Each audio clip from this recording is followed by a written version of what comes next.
Mike, does this look like it could actually be a breakthrough after these long years with Julian Assange holed up in that embassy? I think could be is the material phrase there, but it is certainly an interesting move, and people are suggesting that it could provide a way of ending the impasse over this whole affair. It seems that the Swedish prosecutors had been told by a court in the course of this week to move forward on this. It's been heard in some form in the Swedish courts during the week.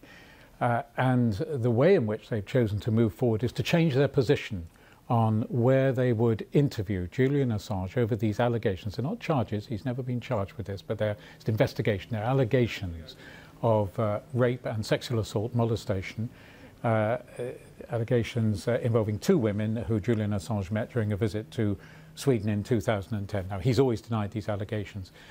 The Swedish prosecution have been unwilling to come to London to question him until now in the Ecuador embassy, where he's been for the last 2 years, because, as they put it this morning, to perform an interview with him at the embassy would lower the quality of the interview, and he'd need to be present in Sweden in any case should there be a trial in the future. Now, they say, the lead prosecutor says no change, they still believe that, but practicalities, some of the crimes that he could potentially be prosecuted for in Sweden run into the statute of limitations in August of this year. After that date, he couldn't anyway be prosecuted for them. Time is of the essence, they've said, so it's a compromise.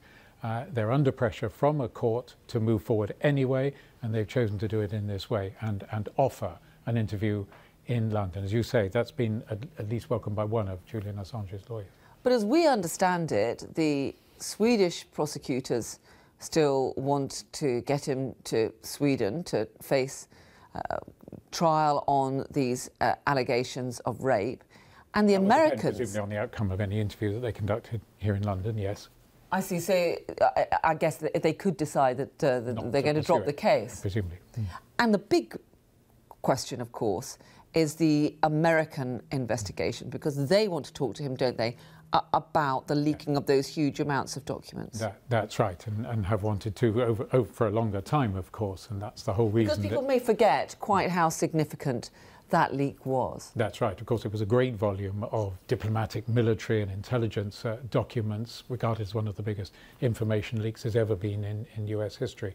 And so as WikiLeaks founder, they want to interview him for his alleged role in that. And his fear, indeed, has been that if he went to Sweden, he could then be subject to being extradited by Sweden to the United States. So that's the bigger picture, if you like, that the deadlock with Sweden has all been about. Now, there are potential hurdles, further hurdles to cross, in that quite obviously for that interview to take place inside the Ecuador embassy here in London would require the cooperation, the approval of both the British authorities and the Ecuador embassy. We've not managed to get the view of the Ecuador embassy on that yet, and I'm told by the Foreign Office that they are preparing a statement as we speak, but obviously confirmed that they would have to give their approval for this to happen. So, you know, there could still be obstacles in the way of this, but certainly people are questioning whether this could at long last mean that this